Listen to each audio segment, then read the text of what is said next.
Commission হয়েছে, কিন্তু আমাদের পররাষ্ট্রনীতি, পররাষ্ট্র মন্ত্রণালয়, ডক্টর ইউনূস এখন পর্যন্ত আন্তর্জাতিক অঙ্গনে ভারতকে জঙ্গি রাষ্ট্র ত্যাগ দেওয়ার জন্য বা মামলা করার জন্য কোনো উদ্যোগ নেন নাই। আমরা শান্তিপ্রিয় জাতি, আমরা জঙ্গি বিশ্বাস করি না। যারা বাধ্য করেন আপনার 7 সিস্টা ভাগ হয়ে যাবে, যেটা হাসান বলছে, আবদুল্লাহ বলছে, তাই হবে। এছাড়া আমি এই এত বড় প্রতিবেশী রেখা শান্তিতে বসবাস করতে চাই না। এখন সাথে সাথে 8 যোগ হবে, পশ্চিমবঙ্গ যোগ হবে, কারণ এরা আমার 71-এ সাহায্য করছিল।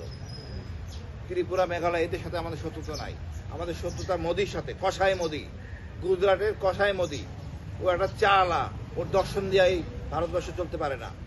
সবাইকে সোচ্চার হতে বলবো, আমরা সোচ্চার হচ্ছি ন্যায্য অধিকারের ভিত্তিতে।